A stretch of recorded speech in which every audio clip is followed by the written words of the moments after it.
NiOS Studio. Today I, Dr. Upasana Ray, shall discuss with you child rights violation in school and society. Now, we shall start with child rights violation and what it is. Child rights violation isn't a phenomena triggered by a single factor, but in fact, interplay of multiple catalysts.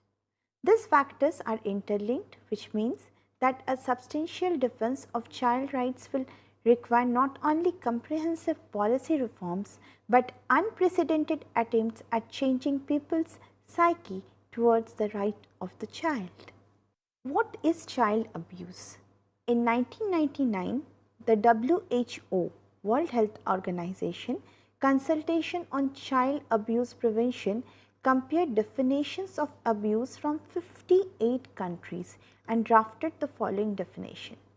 Child abuse or maltreatment constitutes all forms of physical and or emotional ill treatment, sexual abuse, neglect or negligent treatment or commercial or other exploitation resulting in actual or potential harm to the child's health, survival, development or dignity in the context of a relationship of responsibility, trust or power. What are the types of child abuse? The very first is physical abuse, the next being sexual abuse, third emotional abuse, fourth neglect and last child labor. What is physical abuse? Physical abuse is any non-accidental injury to a child under the age of 18 years by a parent or caretaker. These injuries may include beatings, shaking, burns, human bites, strangulation or immersions in scalding water or others with resulting bruises and welts, fractures, scars, burns, internal injuries or any other type of injury. Emotional abuse.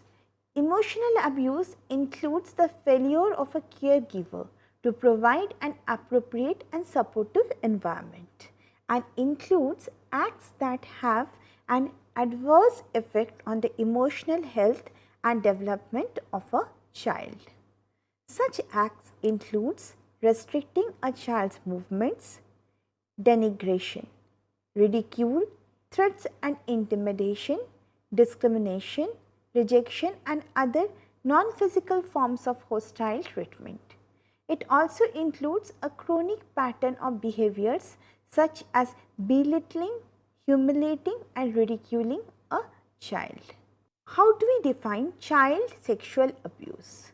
By definition, we may say a child sexual abuse is the exploitation of a child or adolescent for the sexual gratification of another person. Trafficking of children, particularly for sexual exploitation, is another offense. Children are today traded like objects, but the nature of this crime makes it hard to track in India. This is why India is not only a hub but simultaneously a transit point for child trafficking via Nepal and Bangladesh. There are three reasons behind India's child trafficking problem. The first, rampant poverty and lack of opportunities. Parents sell their children for merely a handful of rupees. Second, child trafficking as a highly profitable, albeit illegal business which has buyers from across the world. It is the third most profitable organized crime business, generating billion-dollar revenues annually. Third, vulnerability of the child and lack of enforcement of child rights. Sexually abusive behaviors include voyeurism, fondling, child prostitution, child pornography, intercourse, sodomy, oral genital stimulation, verbal stimulation and examinations. Neglect. So what is neglect? Neglect refers to the failure of a parent to provide for the development of the child but the parent is in a position to do so in one or more of the following areas: health, education, emotional development, nutrition, shelter and safe living conditions. Neglect is thus distinguished from circumstances of poverty in that neglect can occur only in cases where reasonable resources are available to the family or caregiver. Child labor. According to a 2015 report by the US Department of Labor, a list of goods produced by child labor or forced labor featured India among 74 countries with significant incidence of critical working conditions. It is not rare to find thousands of children toiling in the fields for 14 to 16 hours a day in labor-intensive professions like farming, stone cutting sector, mining industry and zari and embroidery. Forced displacement caused by development projects including special economic zones, migration to urban areas, farmer suicides and armed conflict is also another cause of child labor. Risk factors of child abuse. The high crime rate, the high poverty rate and high unemployment rate. Indicators of child abuse. The first, we shall discuss the type of abuse, the physical indicators and the behavior indicators. Let us take first the physical abuse. Under physical abuse, unexplained bruises, welts, burns, fractures or bald patches on scalp are physical indicators. The behavioral indicators are way of adult contact, frightened of parents or afraid to go home, withdrawn or aggressive, moves uncomfortably, wears inappropriate clothes for weather. Second, we shall discuss sexual abuse. Indicators of child abuse are difficulty walking or sitting, torn or stained blood under clothes, pain, itching, bruises, swelling in genital area, frequent urinary or yeast infections. Behavioral indicators, advanced sexual knowledge, promiscuity, sudden school difficulties, self-imposed social isolation, avoidance of physical contact or closeness and depression. Third, emotional abuse, speech or communicative disorder, delayed physical development, exacerbation of existing condition and substance abuse.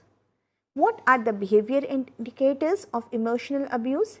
Habit disorder, antisocial and destructive behaviors, neurotic traits, behavioral extremes and developmental delays. Neglect.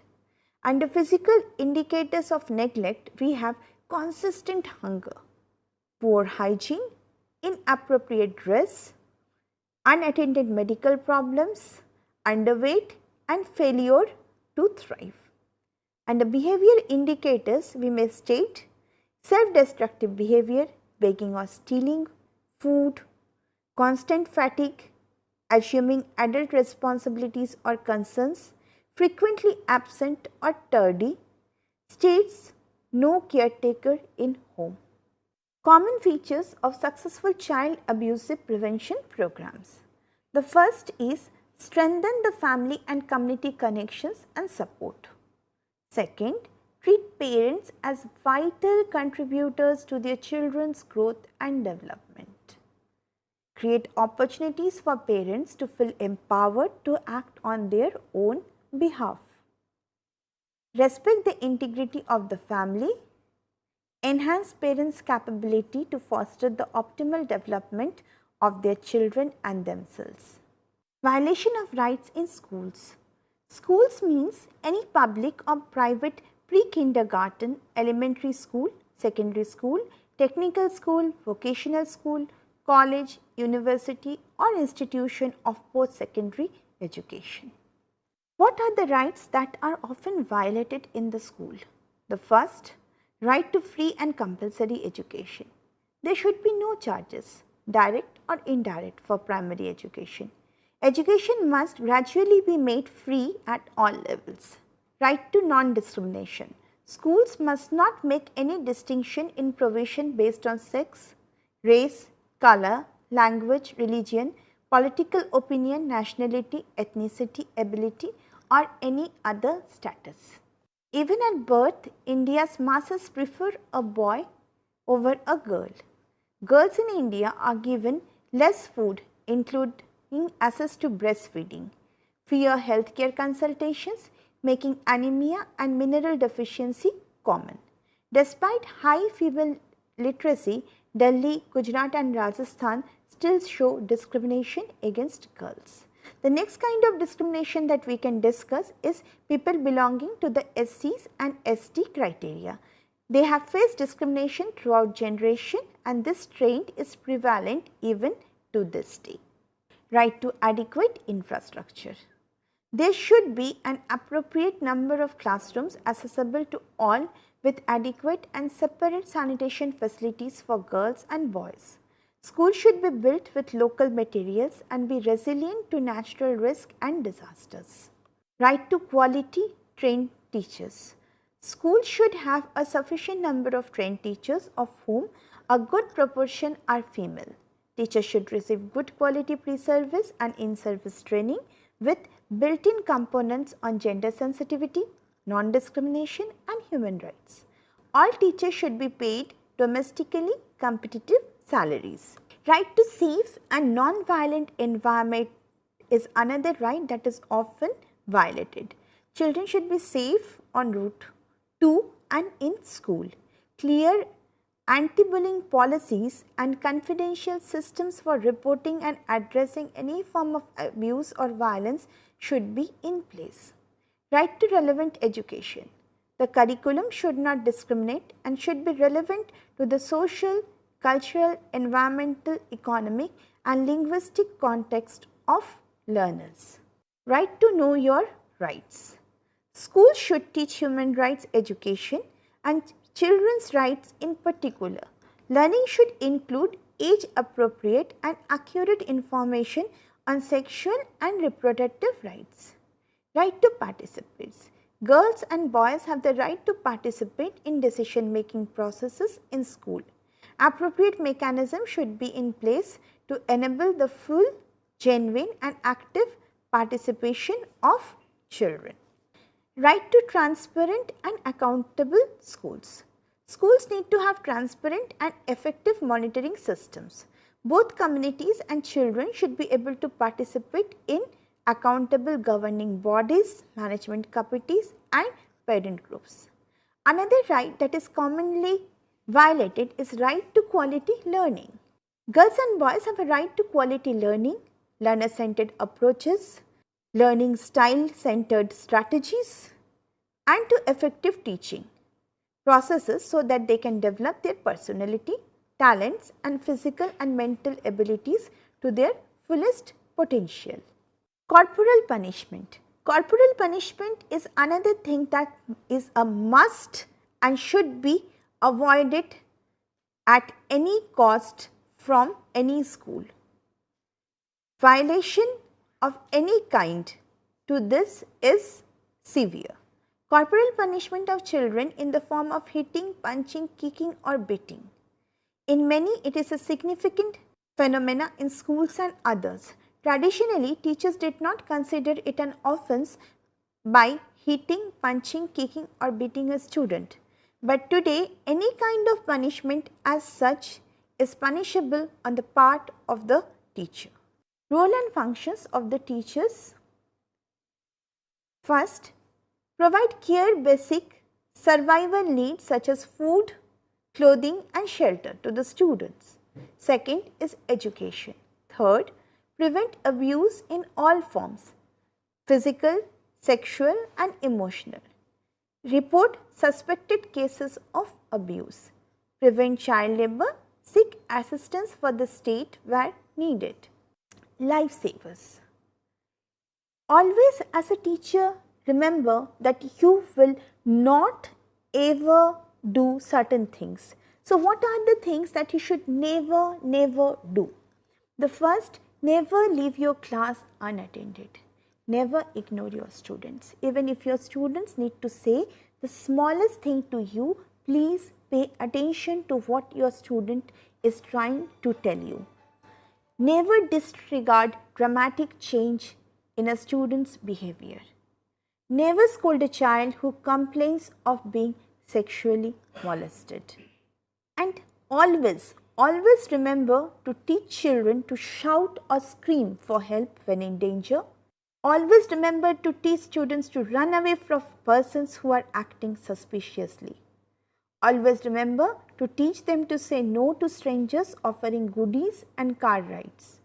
Always remember to pay attention when children confide in you. Always remember to teach them to speak out when someone touches them in a way that makes them feel uncomfortable. As a teacher, you should always treat children fair.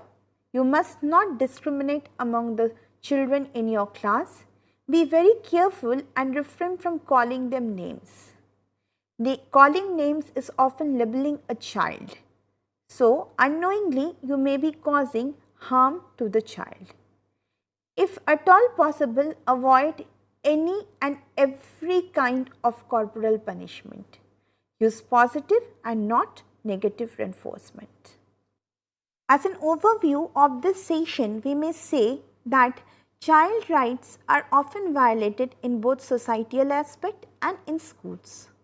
This particular session has been to make you aware of how the rights of the child are often violated in the society and how they are often violated in the school, knowingly or unknowingly. It also teaches you the do's and don'ts as a teacher so that the child rights can be preserved in the society as well as in the subsystem of the society, that is the school. Thank you.